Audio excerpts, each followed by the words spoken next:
long time ago now. And the idea with the track was to try out chopping up loops using LFO tool, and I did a long live stream. It was really cool, really enjoyed it. And now I'm going to finish off the track in a live stream as well. Now there's so many things I could still do to this track, but I'm in a kind of position of having lots of music, which is almost finished, and it's kind of needs to get to the point where some of these tracks are getting finished, not being nearly finished. So I'm just gonna let this one stop in an interesting place, as Michelangelo or Leonardo da Vinci said. So it's kind of an edit stroke remix. I recorded lots of extra parts for it, flutes, guitars, some extra keys. So it's kind of somewhere in between. And yeah, just to give you an idea, so this is my automatic music machine. Big up Mike Monday for this whole procedure. And this is where I've got all my kind of half finished ideas. These ones are kind of release stuff. I've only started doing this about a year ago, so it's not got all the music I've ever made, but these are the ones that I'm kind of currently working on. Basically, this section here is what I'm currently working on. I've got vocal tracks. You can see I've got the settings for my outboard, so I can kind of go back to them if I need to. So all these 4 tracks are all in a similar position, almost getting finished, and they need to be getting finished because I've got all these ideas. Look at all these ideas that I want to work on. Look at them all. Lots of ideas. All the yellow ones are ones that I want to work on at some point. And I need to find ways of getting these things finished quicker.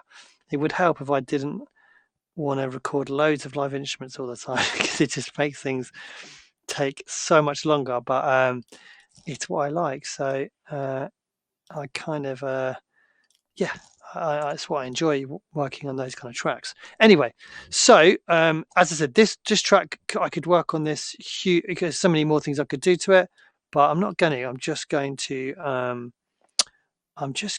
master it and then put it up. Probably a free download. It's got a big sample in it, so I might send it to some of the labels that do edits. I might release it myself, but I'll probably just give it away on my Get to Know Edits page. Which you can see somewhere.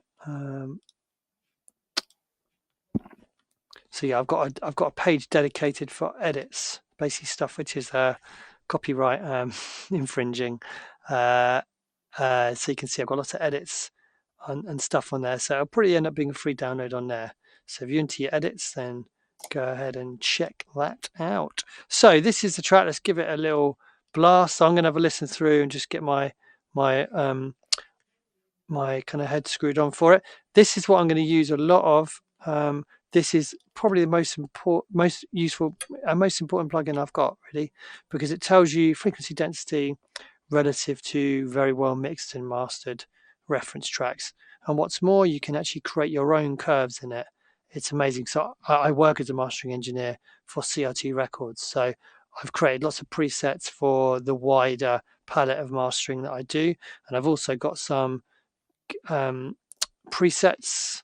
I've got a Dr. Packer preset that I've analyzed his tracks, Purple Disco Machine. And this one is another Purple Disco Machine one for his drops, because basically it analyzes the whole track. So I take out all the breakdowns because obviously they're going to skew things a little bit.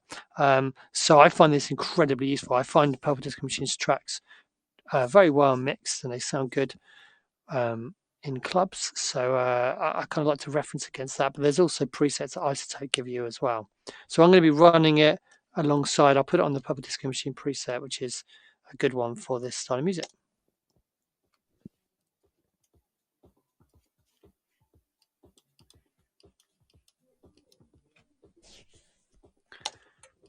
So just checking, there doesn't seem to be any sound. So apologies for that. Let's just switch my preferences. This should be a quick fix. It's a weird quirk of the system, but I have to do this every time. There you go.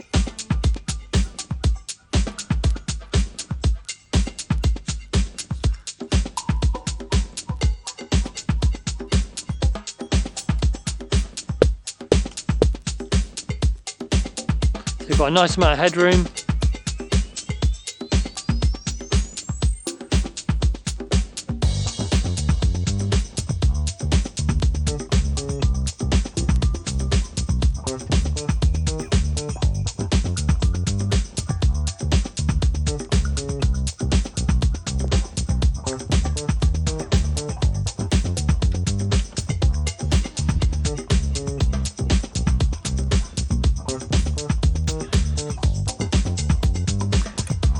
So obviously there's nothing, it's just bass and drums at the moment, which is why it's not really showing much in this mid-range, because it's, you know, it's comparing it against tracks that have got, you know, mid-range elements, which is going to come in a minute.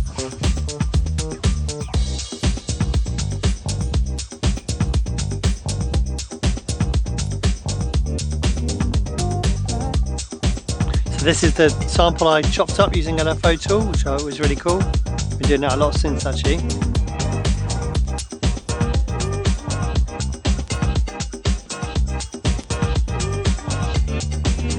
See the mid-range starting to creep up. Yeah, we're getting balanced, we're getting balanced.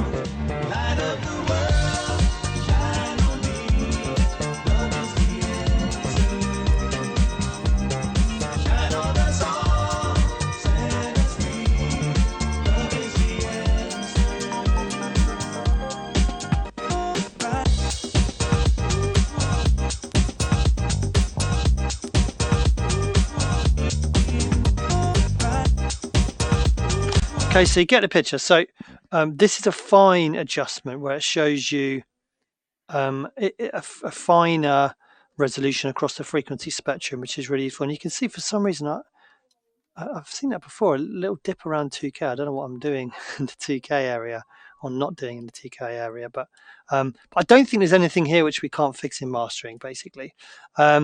So what am I going to do? So that's the biggest thing that needs to be ironed out, I think, is that. So let's just do a little Pro Q3 linear phase mode just to dial in a little bit of the EQ setting for it. So you want to take the track onto a busy part, you know, which is, I'm going to choose this groove section, which is the kind of the main section of the track, I guess. So this helps you just to take away some of those really low frequencies you can't really hear. But the kick drum, about 50 hertz, that's going to have a subharmonic around 25. I don't personally like to chop anything really out from there. Then we can do something on the very top as well, just a little nip and tuck.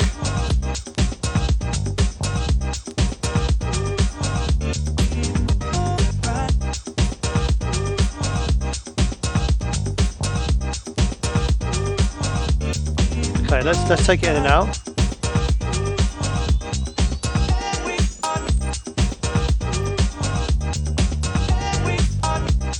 Can you hear how that kind of comes into focus in a weird way? It's such a little change, really.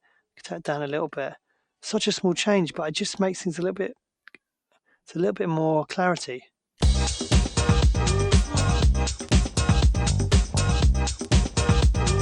So a bit more muddled. Just subtle, but just ever so slightly more focused.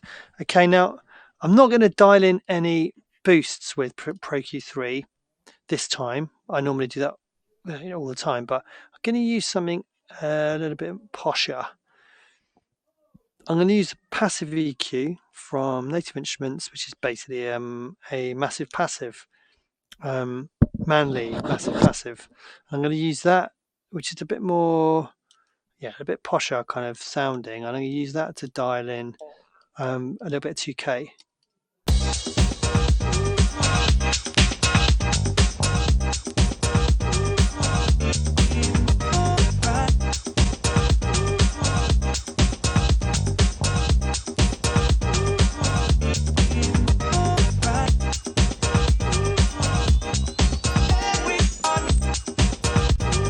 might even try a little 1K as well.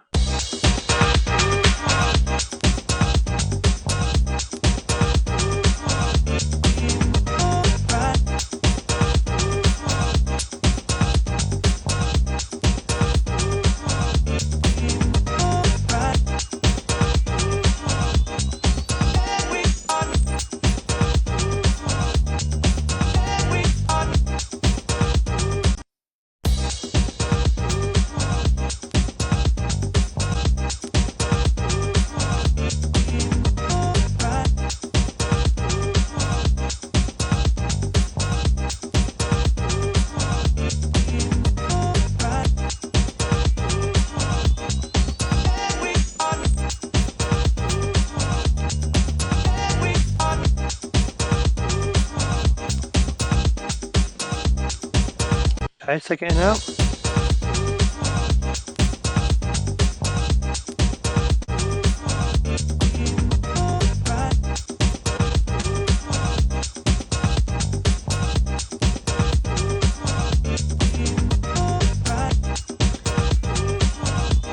And you can see we've got a little bit of a skew when it comes to the lows and the highs. So I'm just going to do a little boost on the lows and a little cut on the highs, and it does sound a bit lively in the high frequencies.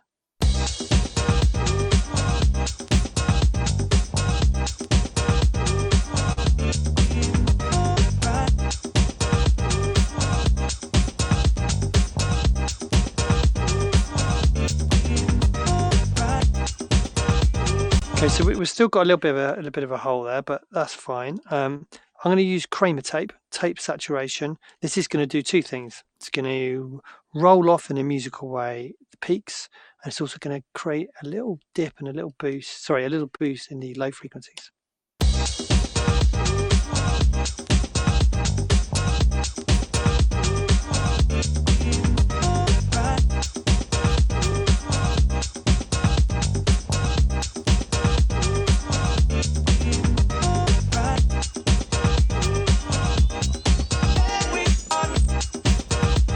So also just ever so slightly gathering everything up and bringing it out. Now we have two settings here.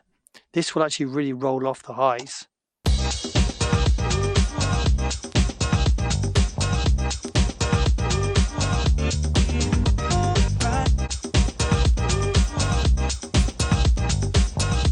But I don't want to do that. Now I'm going to have a little look at, I'm actually going to not do what I did here, and I'm going to do a typical mastering kind of technique, which is high shelf, so two high shelves, one boosting, one cutting, so you get a little cut and a bit of harshness and a little bit of air at the top.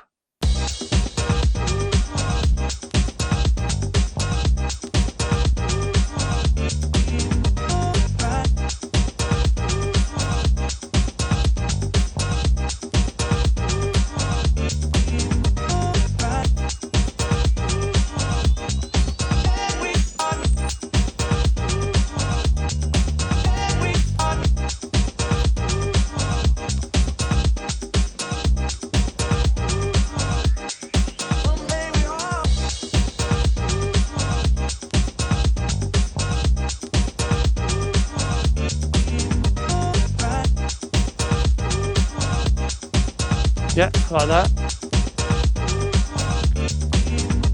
Okay, I'm just gonna have a look at this passive EQ again. Okay, yeah. So we have a broadness control. So I'm going to make these a little bit more narrow. Doesn't seem to be what am I doing? I'm doing the wrong control. There you go.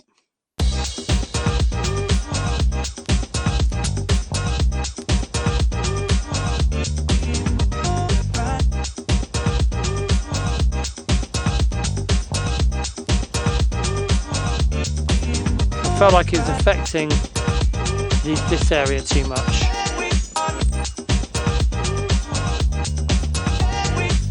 We've still got a bit of harshness there. So I'm going to try something here, just a little boost and cut.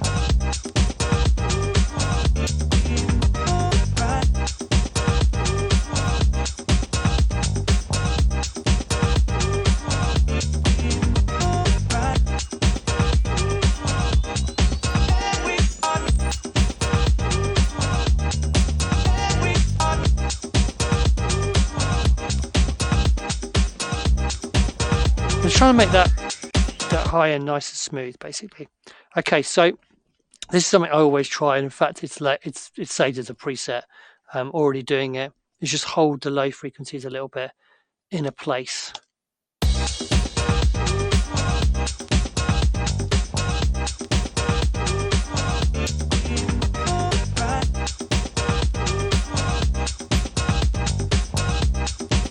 Kind of solidifies the lows.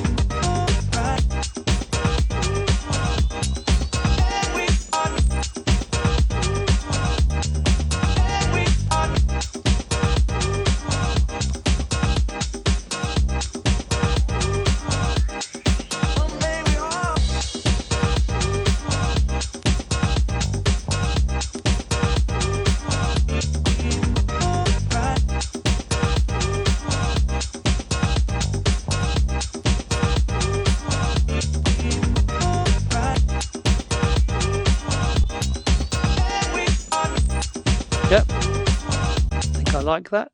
Not going to use that, so I'll take that away. Now this could be, this could be a major move, which is Pro MB, which if you've seen my live streams, I use a lot, all the time. Love it. Let me actually, just before I forget, actually get the live stream up so I can interact.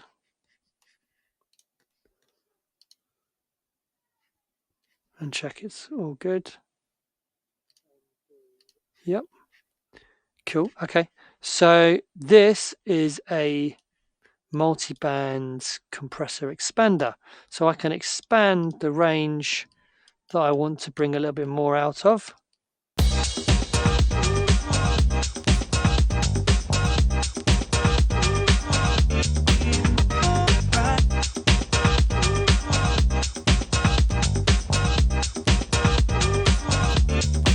I can compress the range I want a little bit less of, and musically it's going to just do that, compress and expand.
Yeah, so I think that's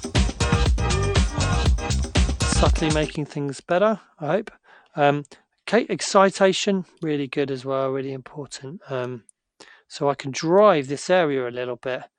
Let's try a tape setting. I usually find this one the most kind of useful. Exaggerating it.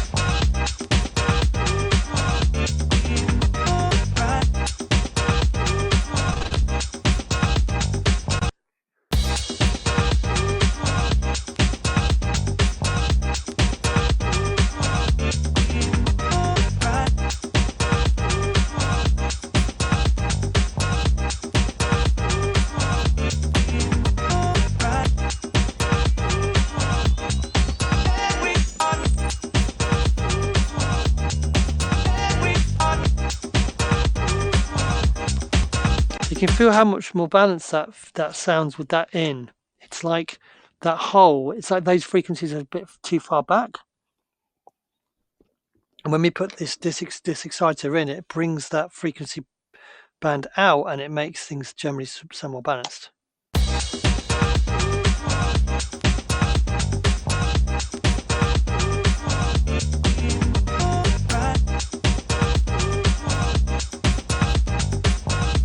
It's subtle, but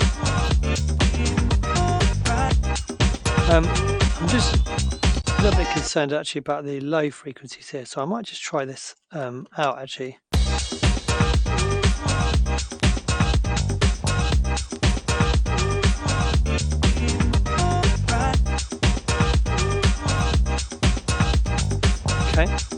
Okay, so this is going to be some overall compression.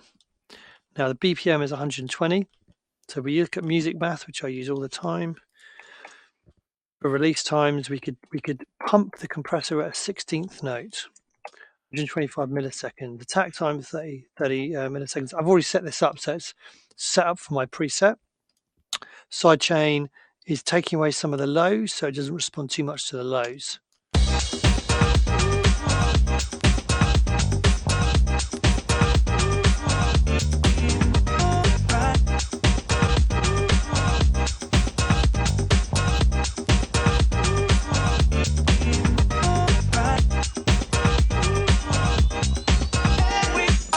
In and out.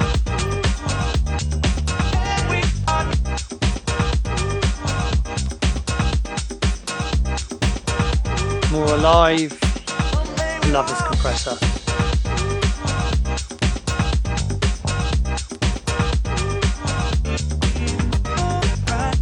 More groove, more alive. Just more. This is a lovely compressor. I love this. This is based on a Manley Varimu compressor. The interface is just appalling, but just doesn't look like the kind of thing you want to use, does it? Never really noticed that before, but it's really kind of anyway. This is going to boost a bit at the top, so it's also going to like push things up and down and make things bigger sounding. I'm going to try it and see what it does.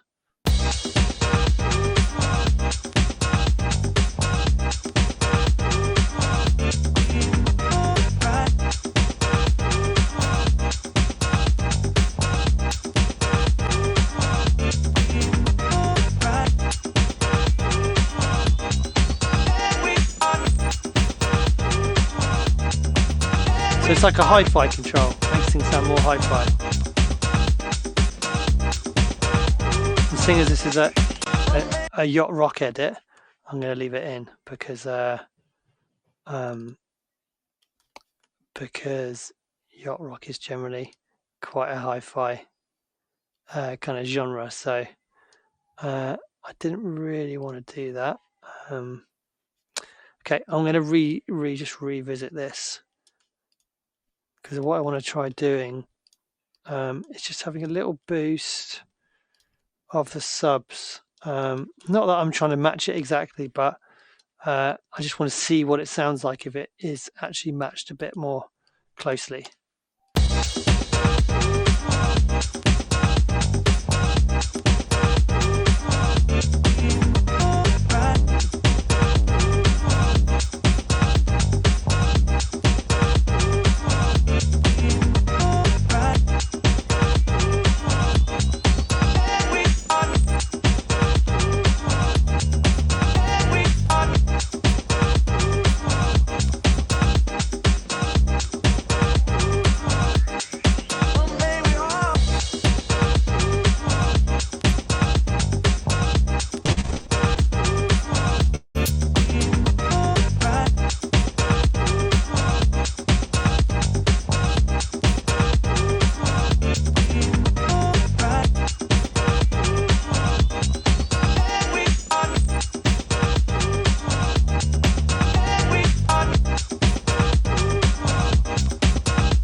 Yeah, I think I like that.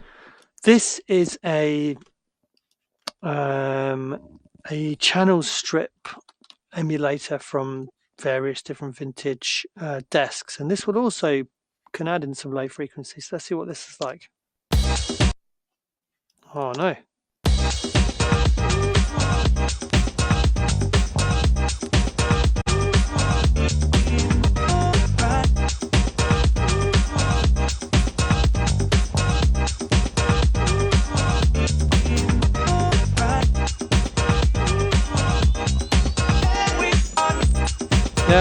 bit more analog.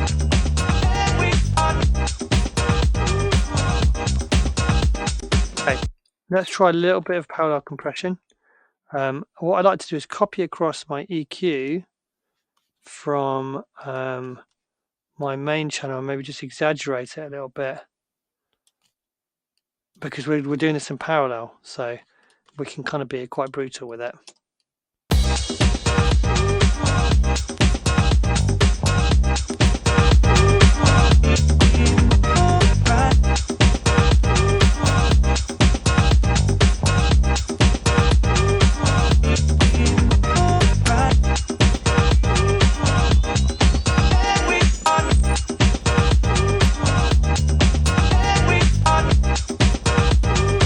So we're not really got enough headroom now with that parallel chaining, so I'm just going to take a utility plug-in and take the gain down a bit to give myself some more headroom on the master channel, this channel.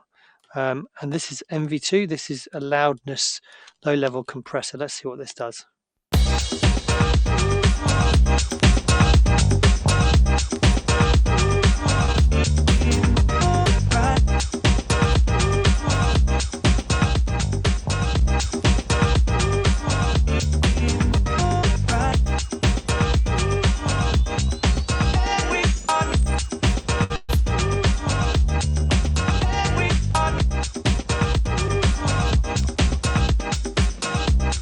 Brings out a lot of detail.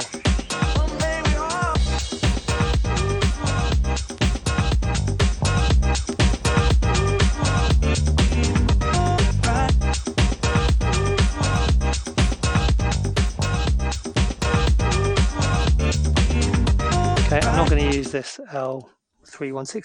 I am going to use this though, Goldfoss. This is a mad plugin. It's like, imagine these two are basically best friends.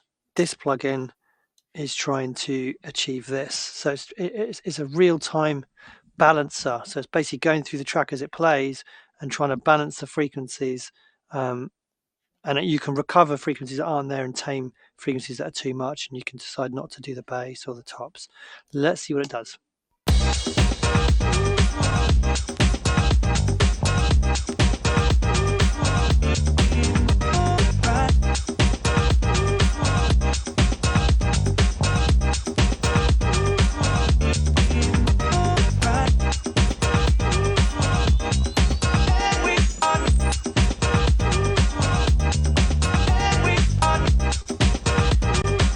Just makes it weirdly sound better.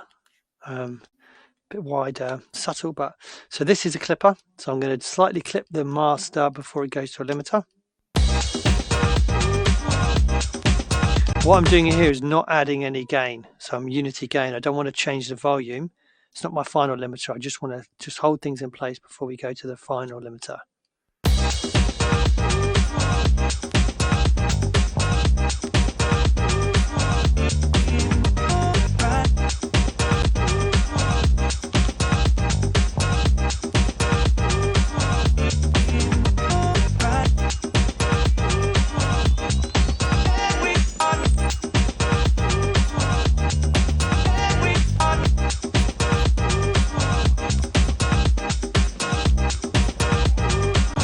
Okay, and then we have our final limiter, which I'm going to use Master Assistant for.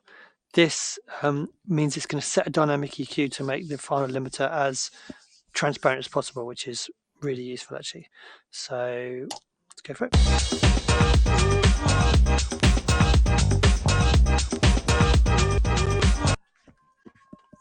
Okay, we're running out of processing here a little bit. What I'm going to do is I'm going to turn off the Vary Comp, which uses a lot of CPU. I mean, this shows what these mastering plugins are like, because this is a 12 core Mac Pro here and it's running out of processing with just that amount of tracks. But some of these plugins, especially Goldfoss and the Vary Comp compressor, use a lot of CPU, so that's why it's running out.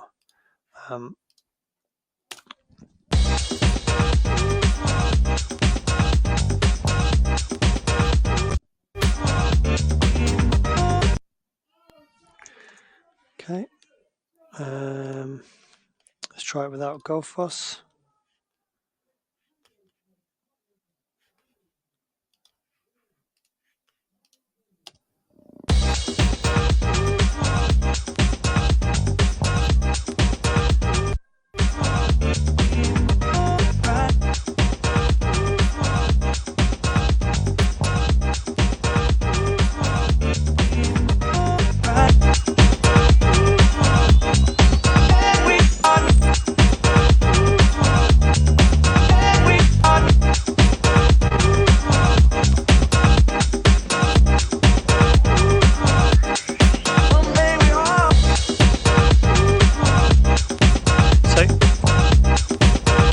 an automatic EQ, it sounds like that.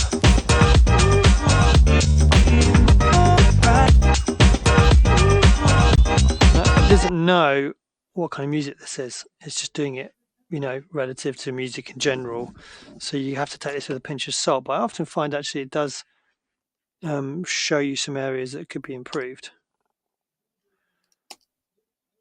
Okay, so let's take Gold Fuss off.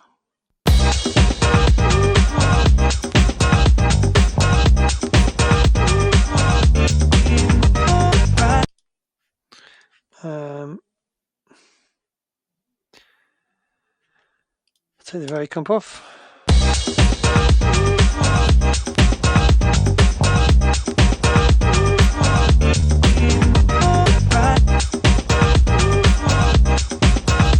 I usually dial this back a little bit.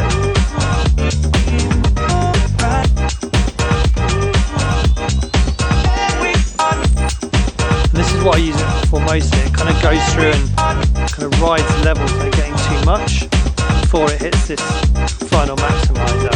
And then this is going to give us the loudness to get it up to required level. So I use my multimeter just to see where I'm at.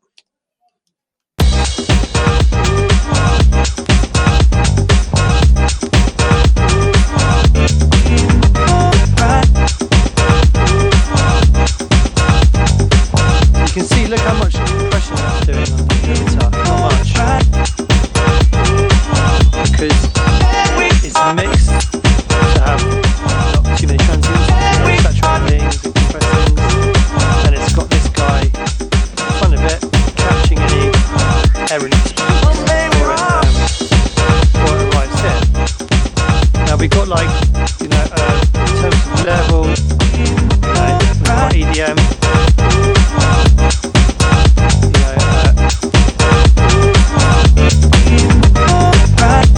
EDM mastering, and then we've got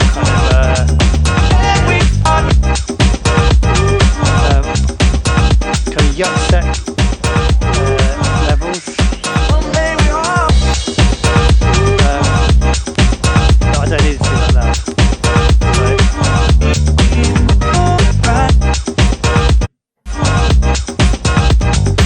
Still want to keep the dynamics in there. Nice and dynamic. I'll keep things nice and dynamic and run out of CPU. Great. So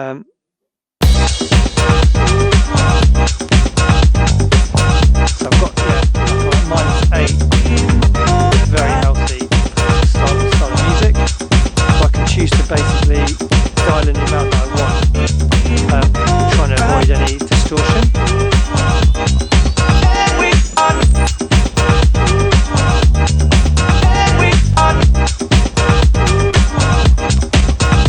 Yeah, so I'm pretty happy with that as a first kind of pass, and then what I usually do is bounce that down, listen to it fresh ears, make any tweaks I need to, and then it's done. So I'm going to save this project, not there.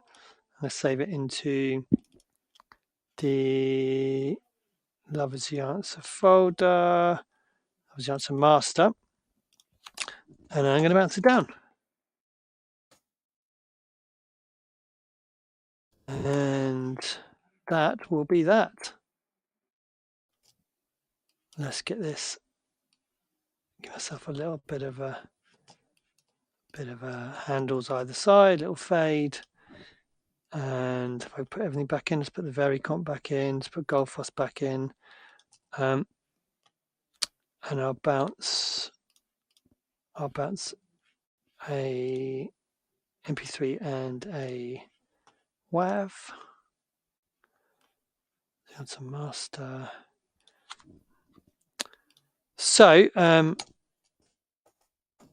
that is how I approach mastering. I really apologize for the CPU outages, but it doesn't always happen. I think it's probably I don't usually use the massive passive, and I think that it probably uses quite a lot as well. But it's quite crazy, really, how that few plugins I mean, I can run whole mix downs and not run out of CPU, but these mastering plugins, they're kind of another level. The Mac Pro I've got is, as I said, 12 core, 48 gig of RAM. It's a beast, but it's old. So some of these new plugins, probably, I've got a new MacBook Pro here. Probably they would be able to deal with them a lot better because this is such an old Mac, although it's very powerful. I think some of the new plugins it probably struggles with a little bit for reasons other than the amount of processing. I'm not exactly sure why, but some of these new plugins it kind of struggles with a little bit. But most of the time, it's you can run so many instances of things that it's never a problem.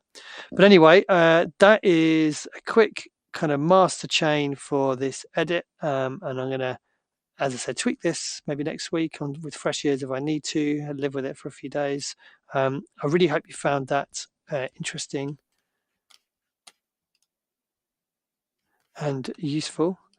I really enjoyed working on that today, and yeah, I'll be back next week doing some more live streaming. And I just wish you a really good weekend. All right, cheers.